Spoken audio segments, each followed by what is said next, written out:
रियासत मदीना में खलीफा दूम हज़रत सैयदना उमर फ़ारूक रज़ियल्लाहु अन्हु के दौर में एक गवर्नर के बेटे ने एक गरीब शख्स के बेटे को पीट दिया, उसको मारा।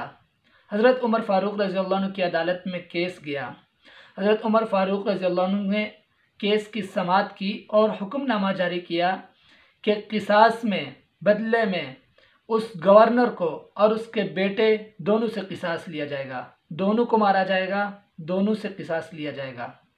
वो गवर्नर तड़प उठा कि इसमें मेरा क्या कसूर है, कसूर तो मेरे बेटे का है।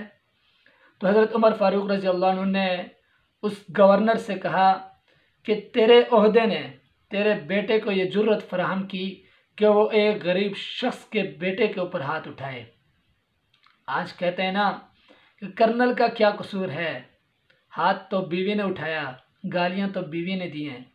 देखते हैं रियासत मदीना के दावेदार हज़रत उमर फ़ारूक रज़ियल्लाहु अन्हु की सीरत को अपनाते हुए क्या लाएअमल तय करते हैं, क्या एक्शन लेते हैं। आप भी मुंतज़िर हैं, मैं भी मुंतज़िर रहूँगा।